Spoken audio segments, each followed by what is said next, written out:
4단원 문법 강의 시작하겠습니다. 4단원에서 볼 첫 번째 문법은 관계대명사인데요. 이 관계대명사라는 게 이번 시험을 떠나서 평소에도 우리가 앞으로 영어 공부를 함에 있어서 너무너무 중요하고 자주 나오고 특히 독해에서 자주 이 관계대명사가 들어간 문장을 보게 될 거예요. 그렇기 때문에 이번에 개념을 배울 때 조금 집중해서 내가 그냥 요거를 간단하게 봐야지 이런 느낌이 아니라 잘 이해하고 넘어가야겠다. 좀 꼼꼼하게 소화해서 내 것으로 만들어야겠다. 이런 마음으로 강의 시청하면서 같이 열심히 노력해 볼게요. 자, 관계대명사가 무엇입니까? 관계대명사란 형용사절을 이끕니다. 형용사절. 형용사절을 이끌어서 결국에는 형용사가 하는 역할이 뭐냐면 명사를 수식해 주는 거잖아. 명사를 수식하는 것. 그게 관계대명사라는 거야. 그러니까 어떤 식으로 생각을 하셔야 되냐면 명사가 있으면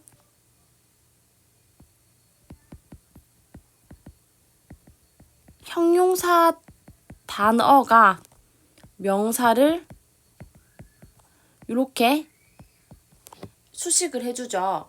뭐 예를 들어서 예쁜 소녀 이런 것처럼. 그런데 이제는 이 형용사라는 거를 단어의 개념으로 받아들이지 말고 조금 더 넓은 의미로 확장을 해보자는 거야. 단위를 더 크게. 그러면 뭐가 있냐면 형용사 구가 생겨요. 우리 이 형용사 구로서 바라볼 수 있는 게 투부정사 같은 게 있는 거죠. 그래서 투부정사 같은 경우는 이제 뒤에서 앞으로 이렇게 수식이 들어가잖아. 뭐 예를 들어서 책 한 권이면 어떤 책 한 권이야? 읽을 책 한 권 이런 식으로 읽을이란 단어가 앞에 있는 어묵을 꾸며주잖아요. 그쵸? 요런 덩어리를 형용사 구가 되었다라고 하는 거고 이제는 더 크게 형용사 절까지 가는 거야. 그럼 당연히 형용사 절도 형용사기 때문에 명사를 수식하게 되는 거죠. 요 형용사 절을 이끌 때 맨 앞자리에, 즉 이 형용사 절을 이끄는 맨 앞에 쓰는 단어가 뭐냐면 관계대명사라는 거야.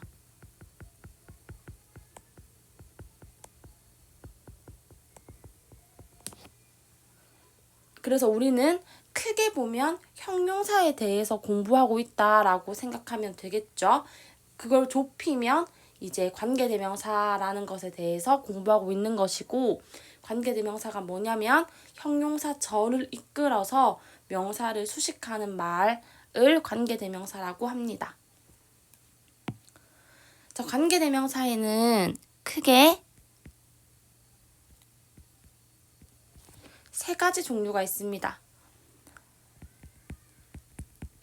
주격 관계대명사,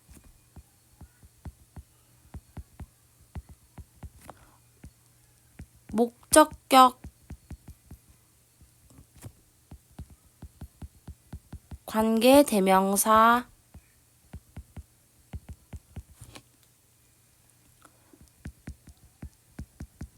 소유격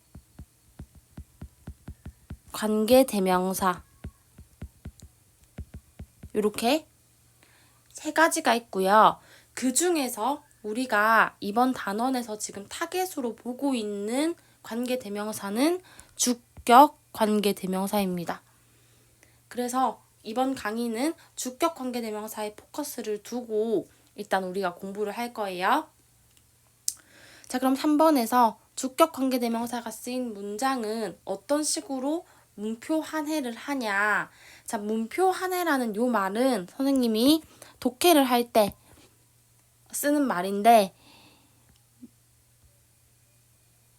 문장 표시 한 줄 해석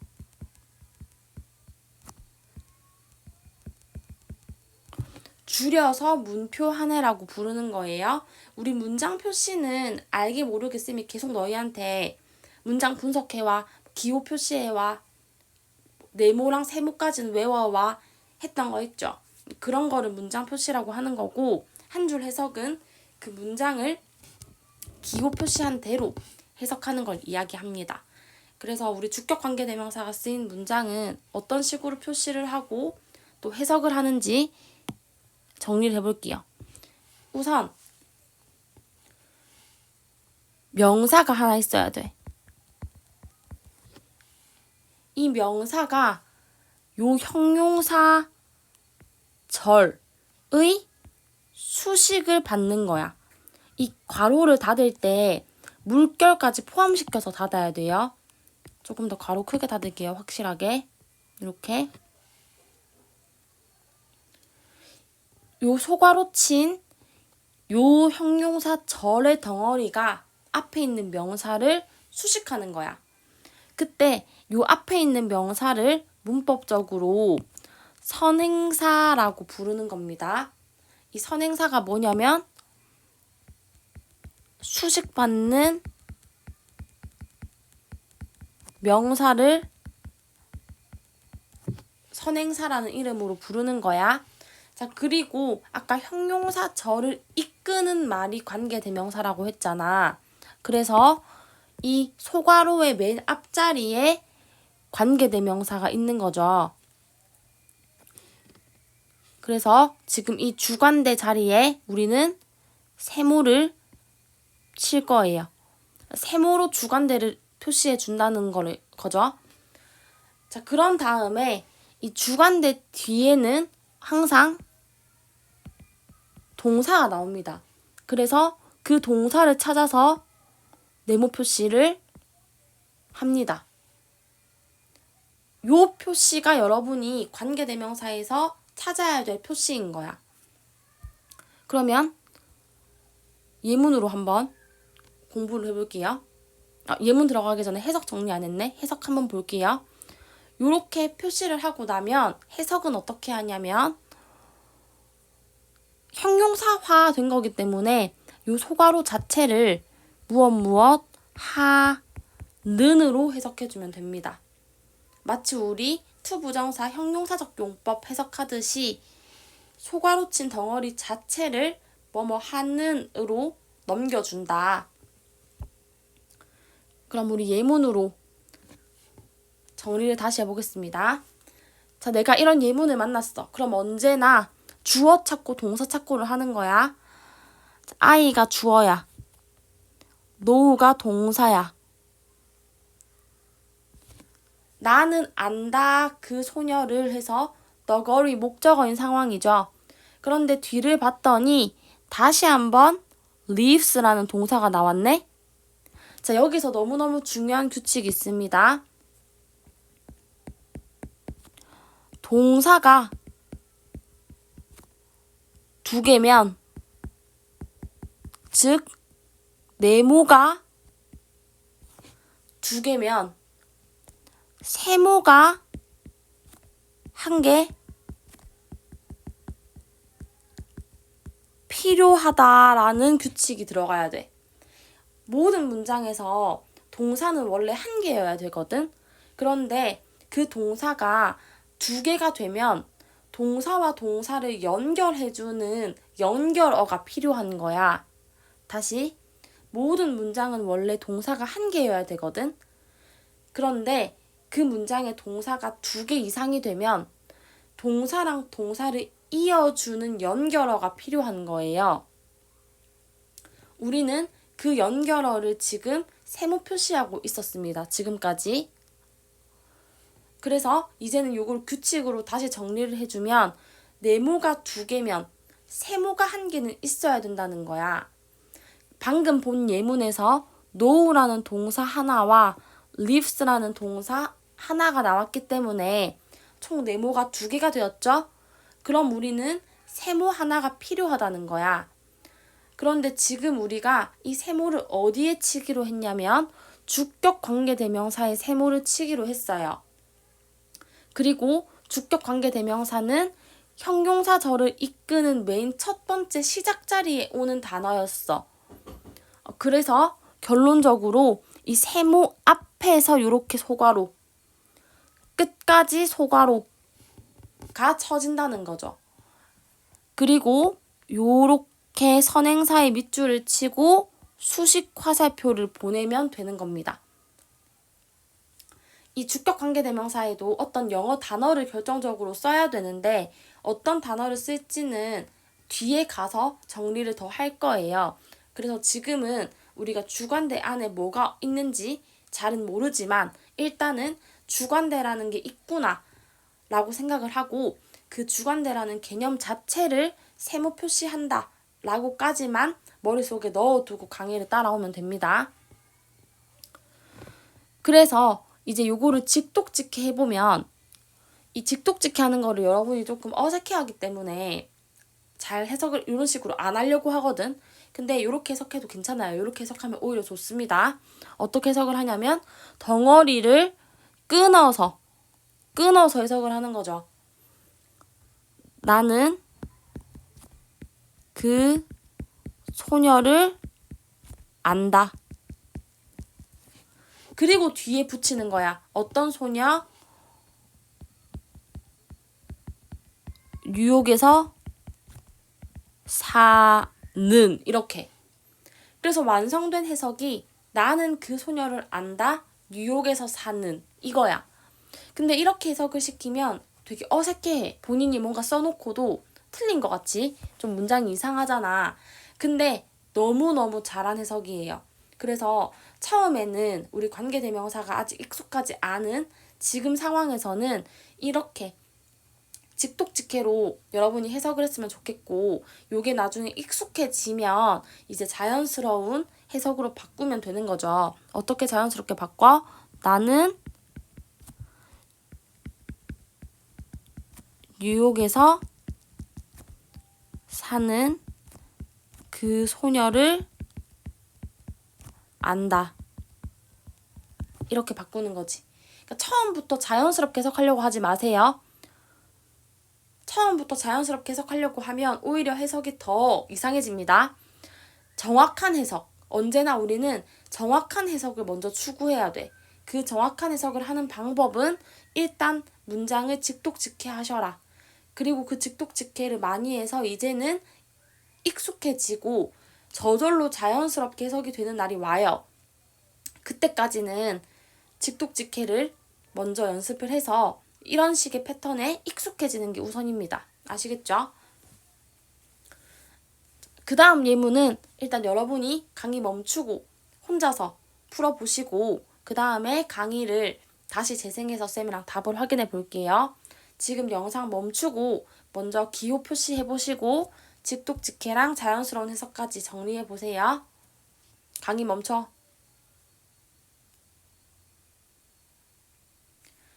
자, 그러면 이제 확인을 같이 해봅시다. 문장을 보면 언제나 주어, 동사를 찾고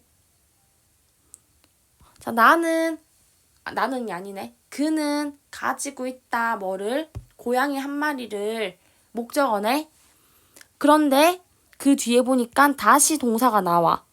그럼 역시 여기도 네모가 2개 있기 때문에 세모가 하나 필요한 상황이야. 그 세모가 여기 주격 관계대명사로 지금 들어가 있는 거지. 그럼 우리는 주격 관계대명사 앞에서 소괄호 열고 끝까지 소괄호 닫아서 앞에 있는 선행사 고양이를 수식하는 화살표까지 넘겨주면 된다는 거죠. 해석 직독직해 하겠습니다. 그는 고양이 한 마리를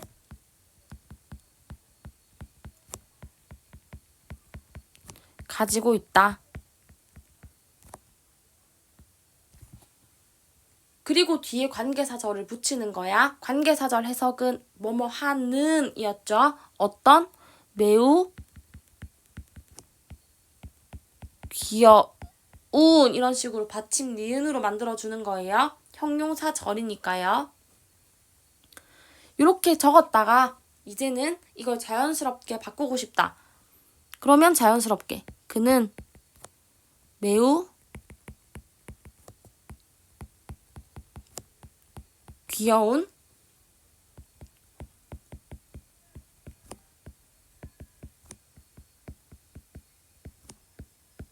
고양이 한 마리를 가지고 있다. 이렇게 되겠죠. 자, 그러면 우리가 주격 관계대명사라는 게 이런 거구나. 우선 형용사 절을 이끄는 애구나. 그래서 그 친구한테 세모를 쳐주고 이제 이 소괄호가 앞에 있는 선행사인 명사를 뭐뭐 하는으로 수식해주는 구조를 만드는 거구나 라고까지 이해를 한 상태에서 주격 관계대명사가 쓰인 문장은 어떤 식으로 영작할 수 있는지를 정리하겠습니다. 중요하겠죠? 자, 주격 관계대명사는 공통된 부분이 있는 두 문장에서 시작한다. 주격 관계대명사는 공통된 부분이 있는 두 문장에서 시작한다. 두 문장에서 공통된 부분을 찾아서 동그라미 하세요. 자, 첫 번째 예문 바로 보겠습니다. 나는 자매를 가지고 있다. 그녀는 나와 함께 요리하는 것을 좋아한다. 그럼 여기 이렇게 두 개의 문장이 있는데 여기서 공통된 부분이 있는 거야. 뭐가 공통되지? 앞 문장에서 a sister, 뒷 문장에서 she 이렇게 공통되죠.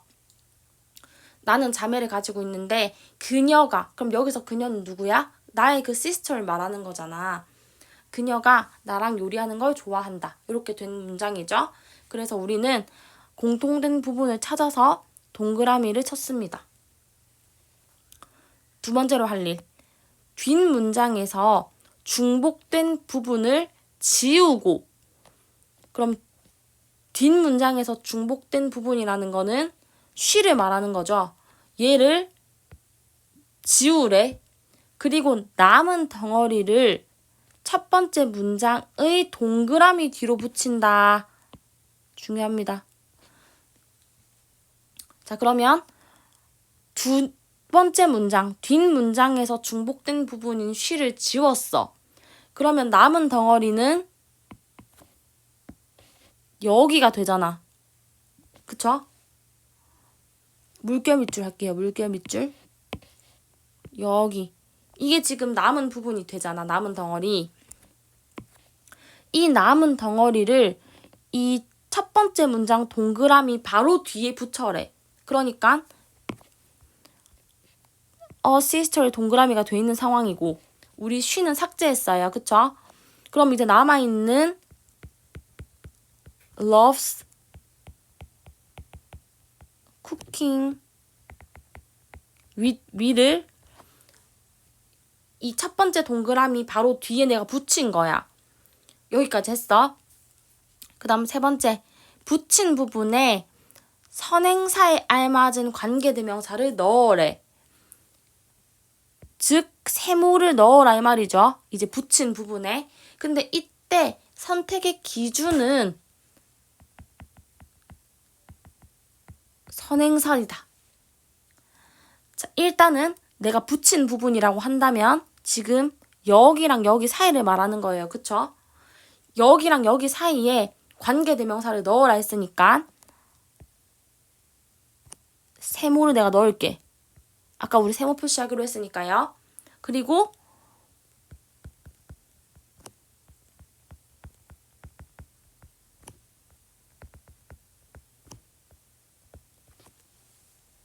이렇게 하면 되겠죠. 근데 우리가 마지막으로 영어를 쓸 때 요 세모에다 이제 어떤 단어를 넣기로 했잖아. 넣어야 될 거 아니야. 어떤 단어를 넣을지는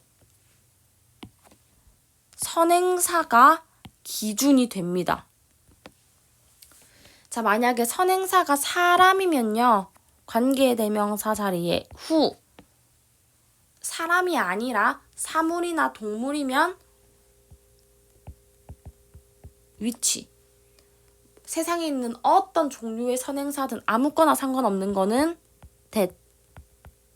그러니까 잘 모르겠다 싶으면 that을 쓰면 되겠죠. 사람이면 후, 사람이 아니면 위치, 사람이든 사물이든 동물이든 다 되는 건 that.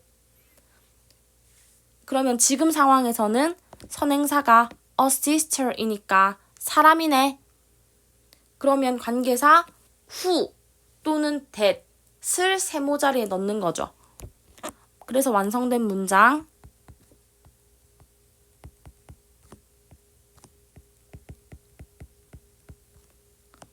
여기가 선행사죠. 그리고 세모가 있었던 이 자리에 선행사가 사람이니까 who나 that을 써주고 그리고 남아있던 거 덩어리 그대로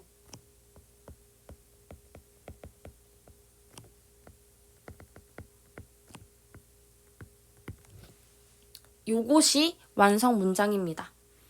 이런 식으로 영작을 해주면 된다. 그러면 우리 이렇게 연습 문제 2개가 있는데 요거 같이 한번 해볼게요. 자, 두 문장에서 첫 번째로 할 일은 중복된 부분을 찾는 거야.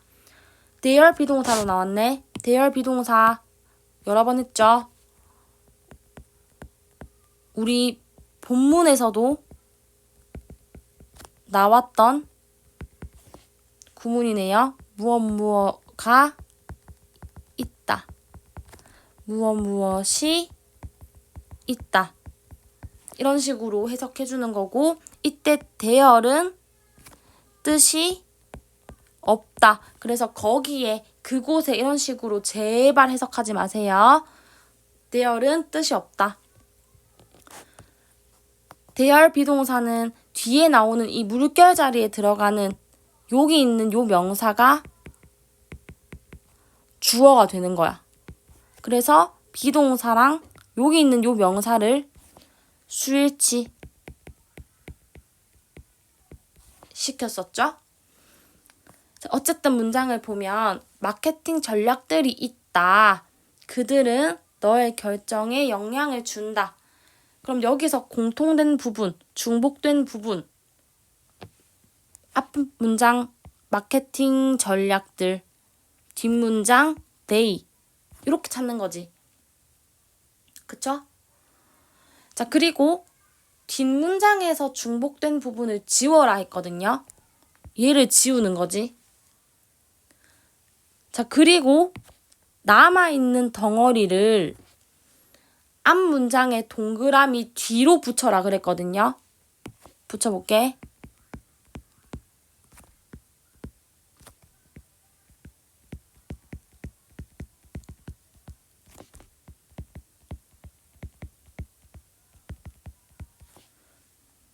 지금 여기가 동그라미인 상태인 거잖아요.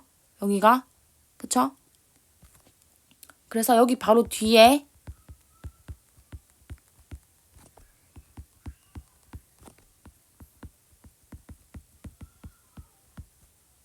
붙였어.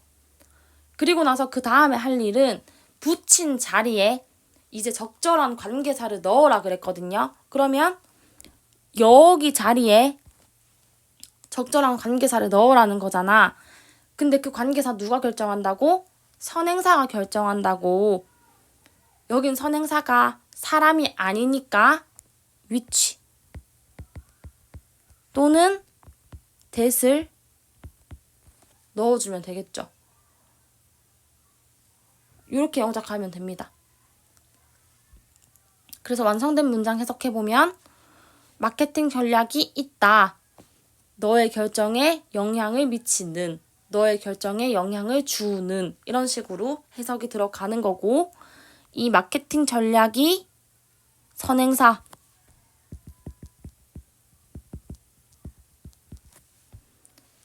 관계사가 세모 표시. 관계사 뒤에 동사. 관계사부터 끝까지가 앞에 있는 선행사 수식. 이렇게 표시까지 들어가지는 거죠. 자, 그 다음에 두 번째 예문이 중요합니다. 난이도가 조금 높아요. 그래서 잘 봐야 돼요. 자, 여전히 우리는 두 문장에서 중복된 부분을 먼저 찾습니다. 자전거가 부러졌다. 그것은 트레드밀 옆에 있다. 여기서 중복된 부분은 바이크랑 it인 거죠. 그것이 가리키는 게 자전거니까요. 자, 그러면 여기서 두 번째 문장에서 중복된 부분 지웠어. 그리고 이제 남은 이 덩어리를 붙여야 되잖아. 근데 어디에 붙인다 했냐면, 중요하죠, 여기서. 첫 번째 문장 동그라미 뒤에 붙이는 거야. 첫 번째 문장 동그라미 뒤에 붙이는 거야. 그러면 is부터 treadmill에 해당하는 이 남은 덩어리가 첫 번째 문장 동그라미인 the bike 뒤로 붙는 거야. the bike. 이 동그라미 뒤에 is next to the treadmill이 붙는 거야. 그러고 나서 다 했다 하면 안 돼. 왜? 우리한테는 is broken이 아직 남아있어. 이것까지 써줘야 돼. 이렇게까지 들어가는 거예요. 이 문장 되게 이상하게 생겼잖아. 맞는 문장이야. 지금 여기까지 잘 왔어. 자, 남아있는 부분을 첫 번째 동그라미 바로 뒤에 붙이고 이제 안 쓴 거는 마지막에 다시 이어 붙여주는 거예요. 이 상태에서 이제 붙인 자리가 어디야 그러면? 여기죠. 이 자리에 관계사를 넣어주는 거야. 근데 또 어떤 관계사를 넣어줘? the bike니까 여기도 which 아니면 that을 넣어주는 거지. 여기까지 되면 완성이에요. 이게 지금 다 만들어진 문장인 거야. 정문. 문법적으로 잘 쓴 문장. 어떻게 만들어져요? the bike가 선행사고 이 선행사 명사를 관계사 그리고 동사가 연결해 주는 거죠. 이렇게 수식. 근데 중요한 거 여기서 이 소괄호를 어디서 닫아야 되냐면 끝까지 가는 거 아니야. 이 남아있는 덩어리의 끝에서 끊어줘야 돼. 그리고 is broken 부분은 본동사였던 거야. 수동태죠. 수동태이기 때문에 같이 pp까지 묶어서 네모칩니다. 그래서 여기의 패턴은 어떻게 생겼냐면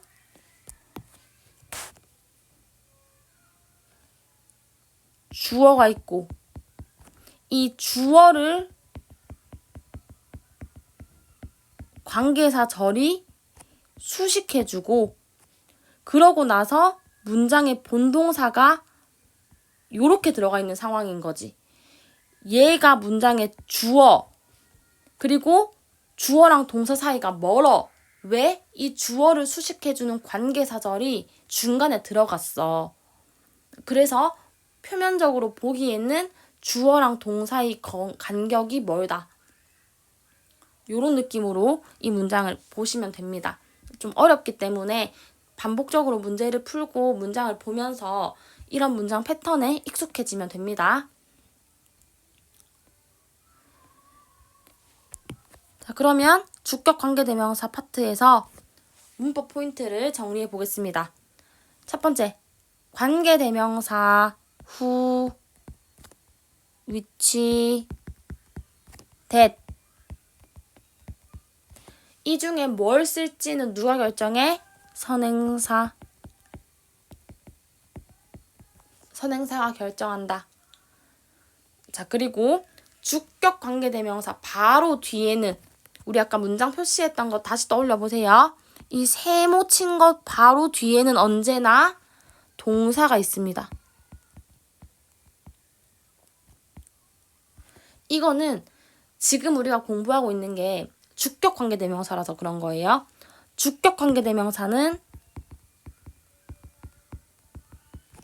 바로 뒤에 동사가 나오고 목적격 관계대명사 바로 뒤에는 주어 동사가 나와요. 그 차이가 있습니다. 어쨌든 둘 다 세모 표시를 하긴 하는데 관계대명사라서. 근데 주격 관계대명사는 바로 뒤에 동사가 나오기 때문에 일단 주관대 뒤에는 동사가 나온다 라는 것까지는 알고 있어야 돼. 이번 타겟 문법이니까. 자, 주격 관계대명사 뒤에 나오는 그 동사는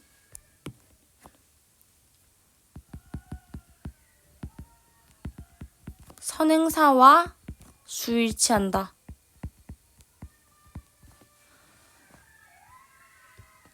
자, 그러니까 앞에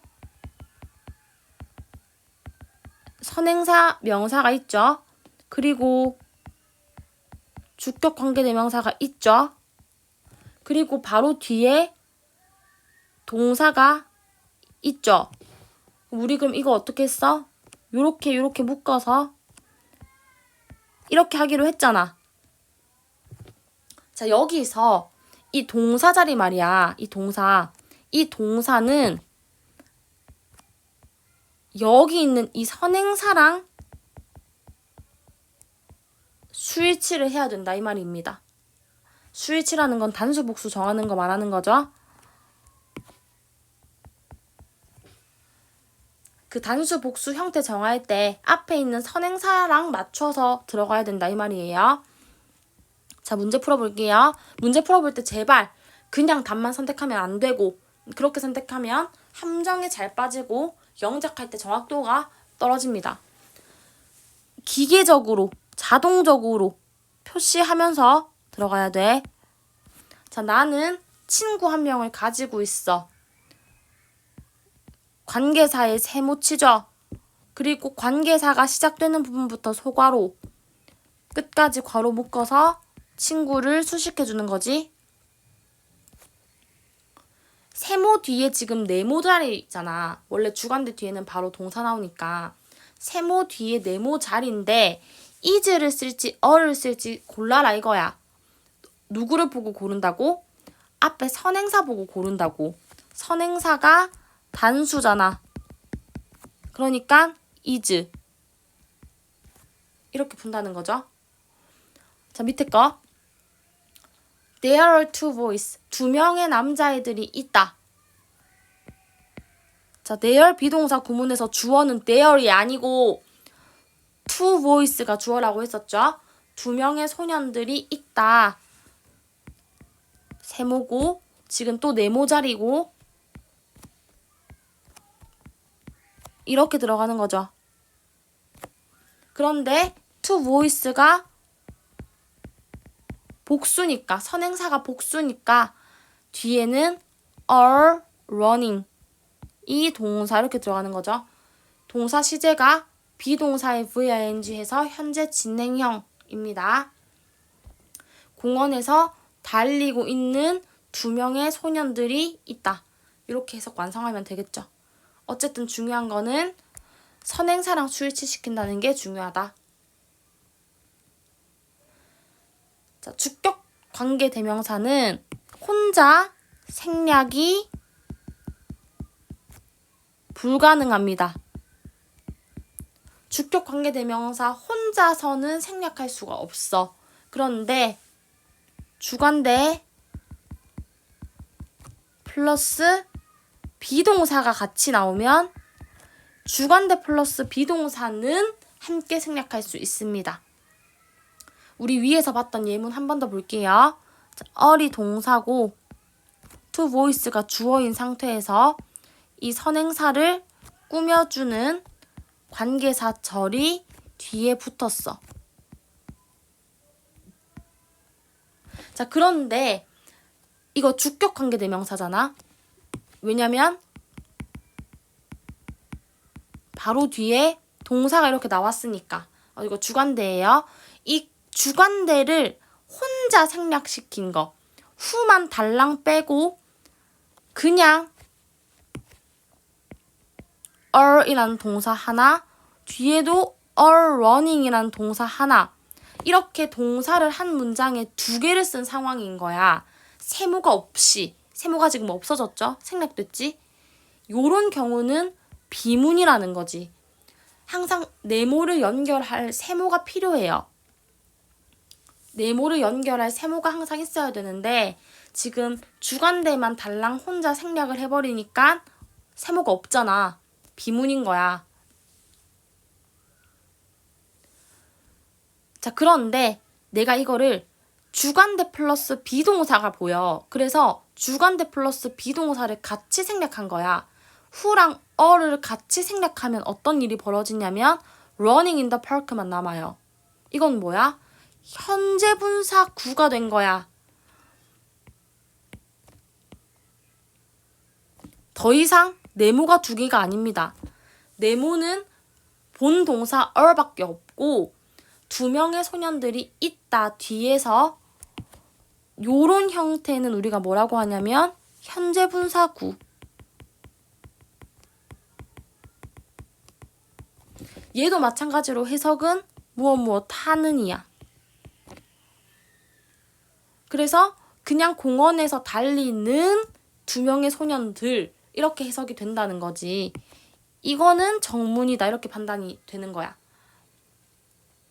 왜 이렇게 만들어졌냐면 주격 관계대명사랑 비동사를 내가 함께 생략한 거야. 그래서 생략을 했더니 현재 분사구가 만들어진 거지. 정문이다. 이렇게 판단을 하면 된다. 중요한 거는 주격 관계대명사 혼자서는 생략할 수 없다. 이렇게 기억을 하셔야 됩니다. 그럼 여기까지 해서 일단 관계대명사 강의는 마무리하겠습니다. 2번째 개념 접속사 if 정리해 볼게요. 의미는 우선 만약 라면 이런 뜻으로 쓰이는 것이고 이 if를 넣은 문장의 형태는 어떻게 되냐면 if를 쓰시고요. 뒤에는 주어 동사를 써준다. 그래서 요 if의 기능은 조건을 나타내는 부사절을 이끄는 말입니다. 조건을 나타내는 부사절을 이끄는 단어가 if입니다. 자, 그럼 우리가 문표 한해를 할 때 어떤 식으로 기호를 표시하냐? 자, 우선 부사절이라는 거는 이 부사절이라는 거는요. 혼자 쓰이지 못해. 얘는 이렇게 하면 밑에 거에 좀 칸이 부족해 보이는데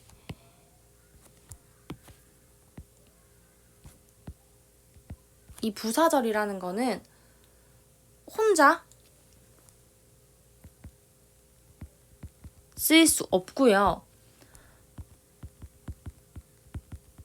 주절과 함께 쓰이는 부가적인 절이야. 우리 부사라는 거의 의미를 생각해 보세요. 문장에서 부사도 단어인 그 부사도 부가적인 의미를 전달해주는 단어잖아. 그래서 필수 성분으로 치지 않죠. 부사 자체를. 부사절도 마찬가지로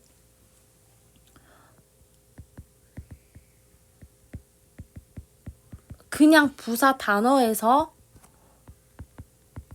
부사 이제 구로 확장이 된 거고 이게 커지다가 부사절까지 간 거인 거거든. 그래서 크게 보면 그냥 부사 덩어리에 대한 거야. 지금 나오는 개념은. 그렇기 때문에 이 부사의 본질적인 기능, 문장에 부가적인 의미를 더해서 문장의 의미를 풍성하게 해주는 거. 불과하잖아. 그렇기 때문에 필수적인 어떤 성분으로 보지 않아요. 부사 자체를.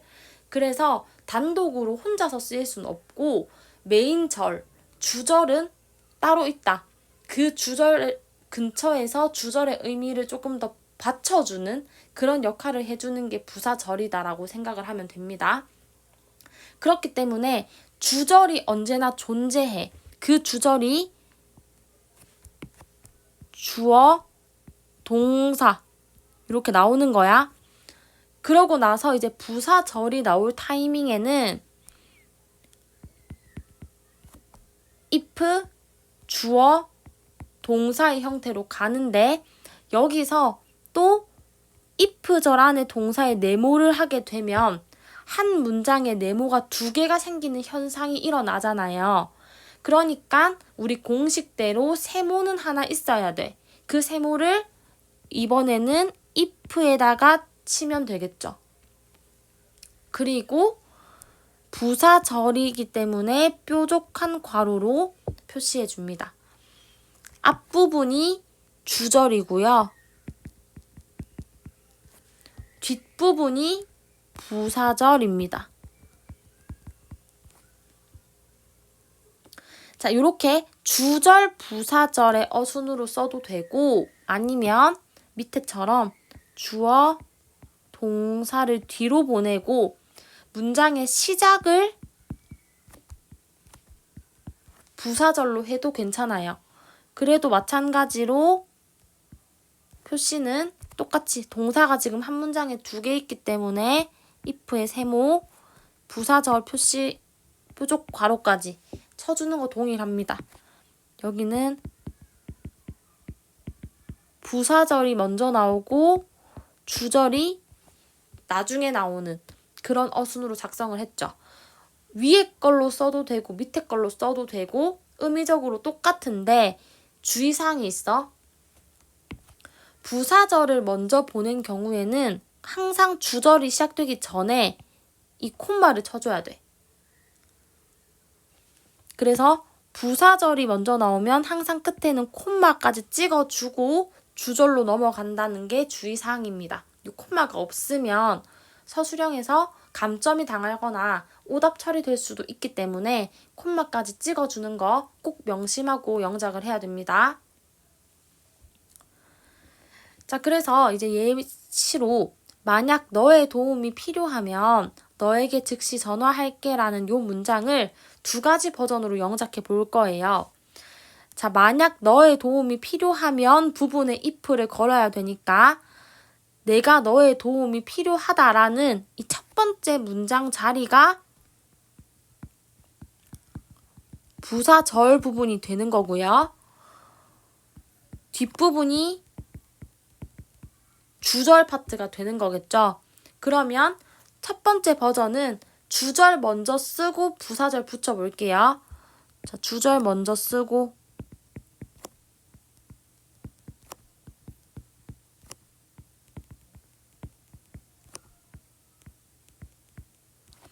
그리고 이제 부사절 붙일 거니까 접속사 if에다가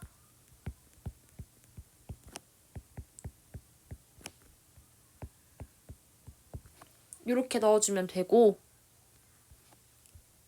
두 번째 버전은 부사절을 먼저 쓸 거야. 그래서 시작 자체를 부사절로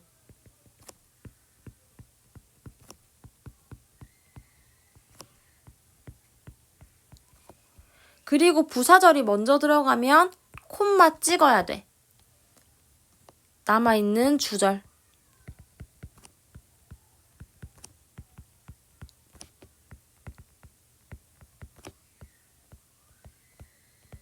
이렇게 가는 거죠.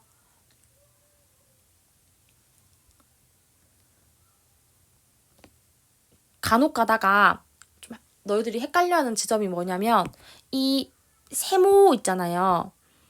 이 세모를 앞에다가 해석을 걸어야 될지 뒤에다가 해석을 걸어야 될지 고민을 항상 하거든요. 근데 항상 세모는 뒤쪽이랑 묶어줘야 돼요. 뒤쪽이랑 묶어주는 거야. 이렇게 요렇게 뒤쪽이랑 묶어주는 거고 밑에 버전에서도 이 if는 뒤쪽이랑 묶어주는 거야. 뾰족 괄호로. 그리고 주절은 이렇게 표시한다. 이렇게 정리되면 되겠죠? 자, 그 다음에 if를 부정하면요. if에다가 not이 걸리게 되고 if가 만약 뭐뭐라면이니까 이건 뭐뭐가 아니라면 이렇게 부정이 들어가는 거죠. 근데 요 if not 자체를 unless라는 접속사로 바꿔 쓸 수 있습니다. 얘도 마찬가지로 세모 들어가는 단위예요. unless. 예시를 보면 만약에 너가 don't wear 입지 않으면 코트를 입지 않으면 너는 감기 걸릴 거다 라는 문장이죠. 여기서 지금 if랑 don't랑 이렇게 부정이 들어가서 뭐뭐가 아니라면이라고 해석이 된 거야. 코트를 입지 않는다면 이렇게. 근데 요거를 if not 말고 unless로도 쓸 수 있다는 거야. 근데 여기서 주의사항은 얘 자체가 if not을 합친 거잖아. 그래서 얘를 쓸 때는 동사를 부정하지 않아요. 이거 자체로 이미 부정이야. 그래서 만약 너가 코트를 입지 않는다면이 이렇게 영작이 되는 거죠. 동사를 부정하지 않고 긍정형으로 바꿔준다. unless가 이미 부정형을 삼켰기 때문에 라고 생각을 하면 됩니다. 그래서 if not을 쓰든 unless를 쓰든 뜻은 똑같이 뭐뭐가 아니라면 이라고 해석이 된다. 자, 문법 포인트 정리해 보겠습니다. 조건을 나타내는 부사절 안에서는 자, 이거 중요한 문법이에요. 조건을 나타내는 부사절 안에서는 미래를 나타내더라도 현재 시제를 사용합니다. 그러니까 미래 시제를 쓰면 안 돼요. 이 조건을 나타내는 부사절, 이 뾰족 괄호 안에서는 미래 시제를 쓰면 안 되고 현재 시제를 씁니다. 자, 예문으로 보면 더 이해가 잘 돼요. 예문을 보면 얘가 하고 싶은 말은 뭐냐면 만약에 너가 파티에 오면 나는 매우 행복할 거야 이런 얘기를 하는 거거든. 근데 지금 이 뾰족 부분이 부사절이고 뒷부분이 주절이잖아. 근데 이 주절의 시제가 will be라고 해서 미래 시제로 왔단 말이야. 그러면 네가 파티에 오는 것도 결국에는 미래의 일이잖아. 그쵸? 네가 다음에 나중에 파티에 오면 나는 행복할 거야 라는 얘기를 하는 거기 때문에 부사절도 미래에 대한 이야기를 하고 있거든요.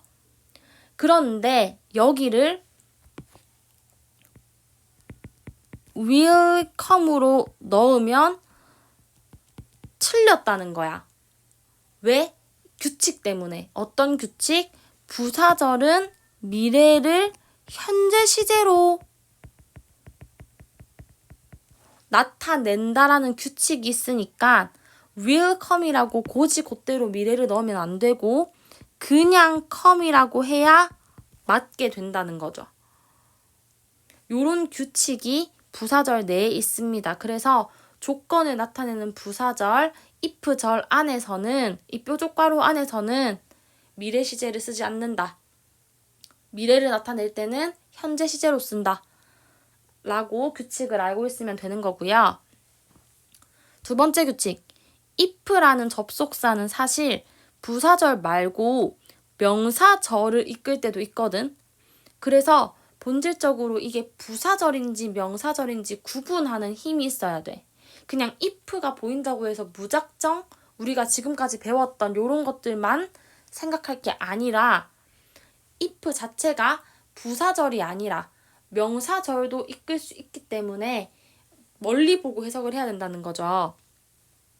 자, 부사절을 이끄는 if는 지금까지 했던 만약 뭐뭐라면이라고 해석을 하는 거고, 명사절을 이끄는 if는 무엇인지 아닌지로 해석을 합니다. 예문으로 보면 더 잘 이해가 될 거예요. 자, 나는 don't know, 몰라. 자, 나는 모른다.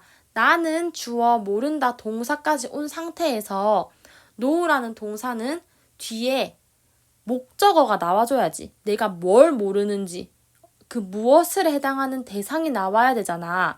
그런 걸 목적어라고 하잖아요. 우리는 목적어가 나와야 될 자리에 if가 이끌고 있는 절이 나온 것을 확인할 수 있어요. 그러면 얘는 만약 뭐뭐라면이라고 해석되는 게 아니라 know라는 동사의 목적어 자리에 들어가 있는 명사절인 거야. 그래서 명사 기호인 대괄호로 묶는 거죠. 해석은 어떻게? 나는 그 가게가 일요일에 여는지 모른다. 이렇게 들어가는 거죠.